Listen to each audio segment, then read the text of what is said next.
Donc ça, c'est déjà le fruit du travail de la terre et du soleil et de la nature.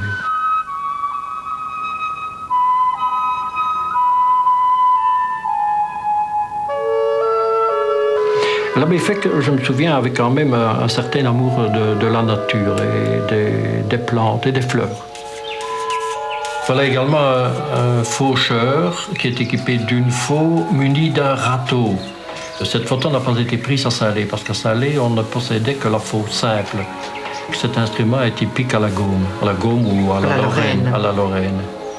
Alors le travail consistait donc à faucher et déposer au mieux les épis et les tiges de façon à ce qu'il y ait le moins possible de pertes. Et le râteau aidait justement à coucher toute cette paille de façon régulière.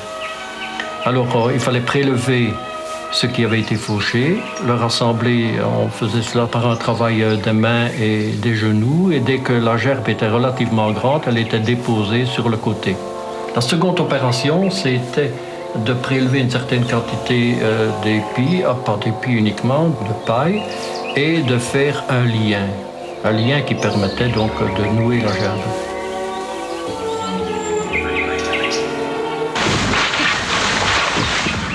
Guidés, conseillés par des spécialistes, les écomusées reconstituent avec la contribution de bénévoles des gestes aujourd'hui disparus. D'une main, le faucheur rassemble les tiges avec un bâton terminé par un crochet. De l'autre, il les coupe avec une faux à manche courte appelée sape. Il ne s'agit pas de théâtre ou de cinéma, mais d'une volonté de témoigner de métier, de savoir-faire. La technique présentée ici était appelée au XVIIIe siècle la méthode belge pour la moisson des céréales.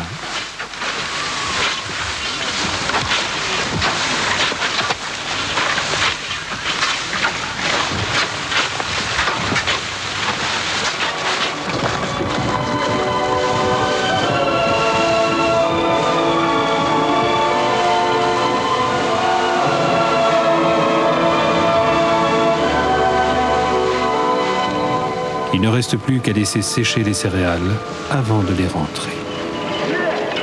Puis vint la moissonneuse. En quelques minutes, un étonnant raccourci de l'évolution des techniques de la moisson.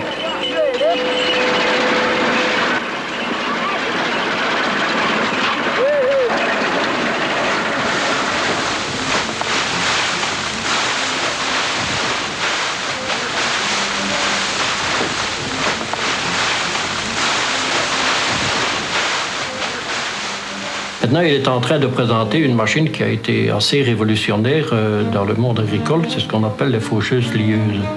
Donc ici, cette machine a la caractéristique de faucher, de rassembler en gerbes, et alors ces gerbes sont liées automatiquement par du sisal. C'est la première fois qu'on a utilisé le sisal pour lier ces gerbes. Et la particularité de cette machine, c'est que vous pouviez travailler en continu, car les gerbes étaient déposées en dehors du chemin de travail.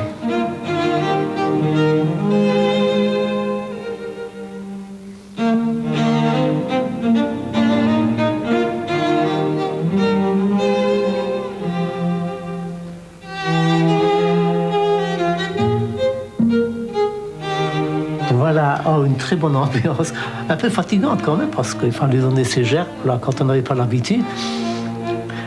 Ce que je n'aimais pas surtout, c'était... Mon oncle avait aussi une petite ferme quand il fallait ramasser le blé ou l'avoine derrière la moissonneuse, là, quand il y avait beaucoup de chardon. C'était...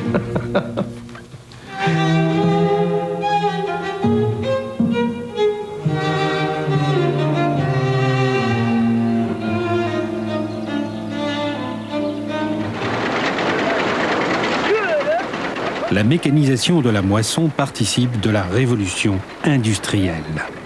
Travail à bon marché et à haut rendement, dès la seconde moitié du XVIIIe siècle, des recherches visent à concevoir une machine pouvant présenter les tiges coupées, prêtes à être empoignées par les lieurs. McCormick, Osborne, Harvester. Rapidement, l'histoire de la mécanisation de la moisson devient une création presque exclusivement américaine.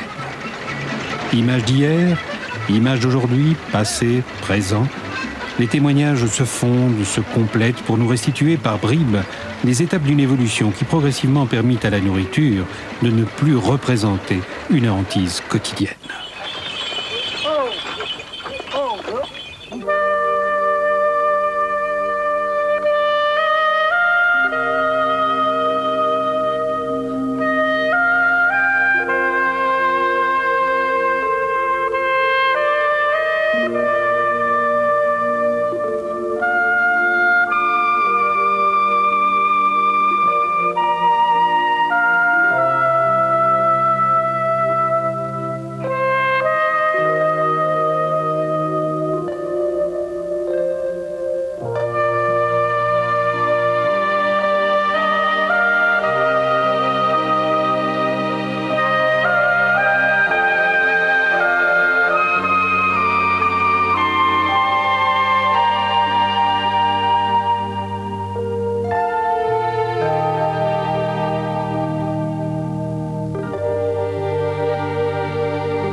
Ces années sont définitivement passées.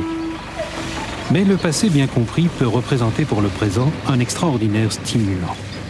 C'est le remarquable exemple donné par le village de la Hamède, confronté à l'exode rural.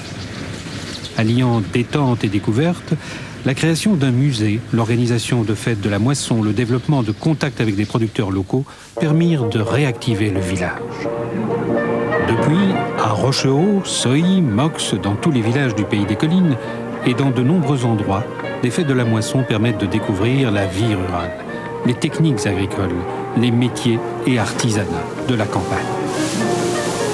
Le succès de plus en plus grand transforme progressivement ces manifestations en véritables fêtes populaires. Le temps d'un week-end, la famille se promène dans les champs, respire les senteurs de la moisson et surtout voit des machines aussi extraordinaires qu'extravagantes. Sans elles, les champs seraient toujours fauchés à la main. Et puis tout cela fonctionne, fait du bruit. Chaque participant a l'impression de se découvrir une âme de fermier. Les enfants sont sous le charme La vision des impressionnantes machines à vapeur résume à elle seule la révolution industrielle.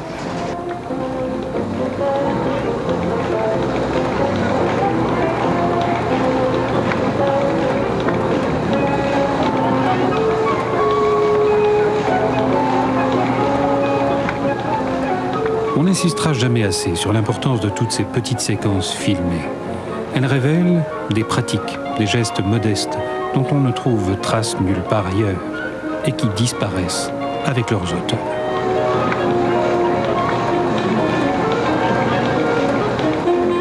À propos, savez-vous confectionner des collets? J'ai passé beaucoup de temps avec le garde-chasse, qui finalement était devenu, de même que mon père d'ailleurs, un braconnier sur ses propres terres. Puisqu'on n'avait pas d'armes, eh bien on prenait des crins de chevaux, on faisait des collets. Et puis les collets, il y a toute une technique pour les placer, il faut repérer le passage à pattes de la bête, etc. Et on chassait au collet, parfois même en battu. D'ailleurs, on fait des lignes de collets et on rabat le gibier, pas trop bruyamment, alors il part à pattes. Et il vient dans les collets. On attrape les faisans, on les attrape soit au collet, comme tout oiseau qui court finalement, soit avec un système très sophistiqué de panier en rotin.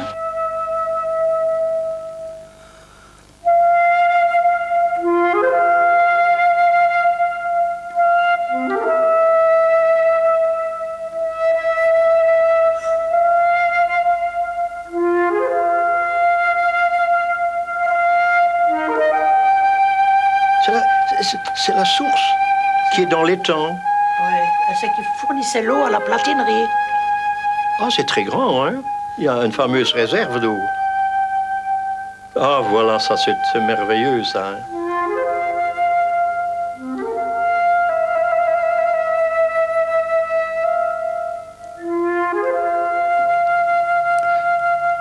Sur les 2000 moulins qui existaient en Belgique au début du siècle, il n'en reste plus aujourd'hui qu'une trentaine.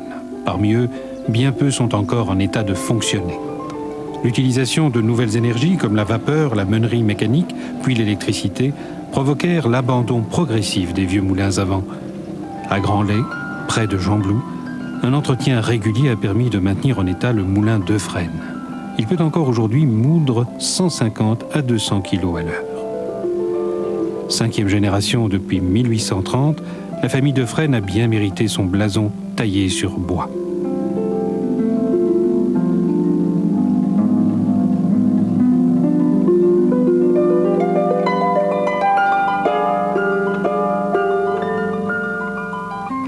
La disposition des ailes donnait des informations sur l'état du moulin. Les ailes disposées en croix signifiaient que le moulin fonctionnait régulièrement. Cela, il n'y a qu'un meunier qui peut vous l'apprendre.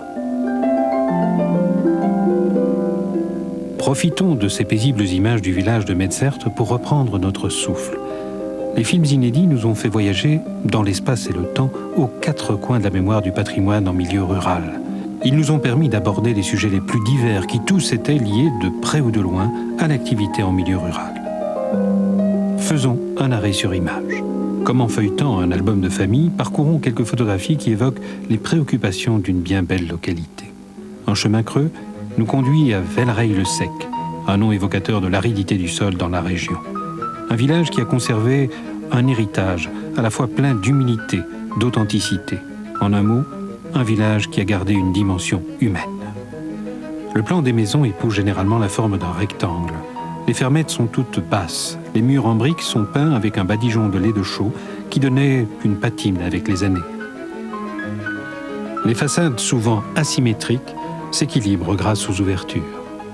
Les petites fermes sont rachetées par des gens venant de l'extérieur, résidant maintenant à Vellereille. La voiture et le surgélateur ont remplacé le dernier magasin. Le départ des jeunes, une fois leurs études terminées, appauvrit le village. Il faut éviter de faire du village un musée. Mais les aménagements et les nouvelles constructions doivent se faire dans la continuité et le respect de ce qui s'est patiemment construit pendant des siècles. Pour Betty et Hubert Pourtois, à Vellereille-le-Sec, c'est la culture d'une communauté rurale qui, comme un grand arbre dont on ne voit pas les racines, doit continuer à s'épanouir, même si on doit élaguer quelques branches mortes. Construite en 1911, une des dernières écoles rurales présente un caractère architectural inadapté au village et rappelle qu'une administration qui ne connaît rien à la richesse de la localité peut toujours détruire un ensemble élaboré au fil des ans.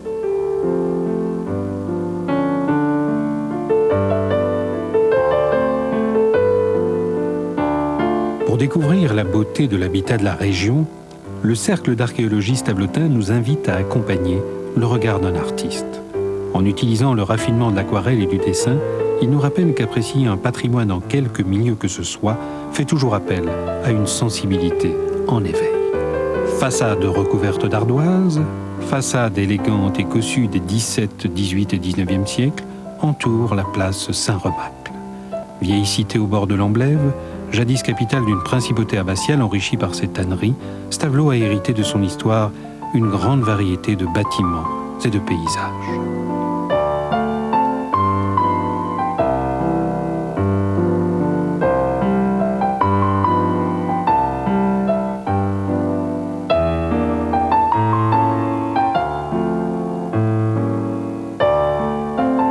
Seul vestige de l'ancienne abbaye, le portail de l'église abbatiale datant du XVIe siècle.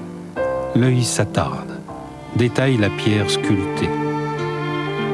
Au-dessus de l'ogive, les armoiries de Guillaume de Mandersheim, premier abbé, qui fait reconstruire l'église en style gothique.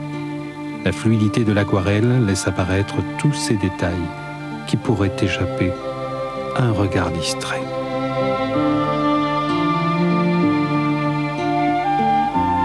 Porche de l'ancienne abbaye. Sous la voûte d'arêtes en briques se découpe la porte qui donne accès à la loge du concierge. Sur l'autre face du porche, un curieux couple de portes permet d'accéder à l'étage. Le linteau de gauche porte les armes de Mandersheim.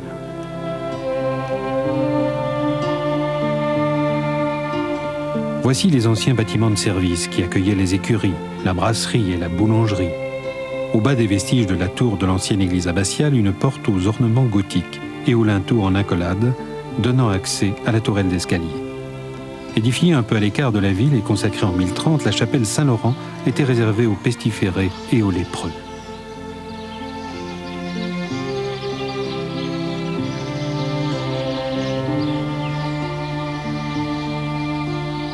Sans précipitation, la main guide le pinceau, qui traduit formes et volumes sur le papier. Souplement, les images filmées des portes et des façades alternent avec les tracés délicats, les nuances de l'aquarelle. La promenade nous conduit dans 3 paisibles villages voisins, Londomé, Francheville et Ouvigny. Là-bas, des fermes forment l'essentiel de l'habitat. Plusieurs d'entre elles, édifiées peu avant 1800,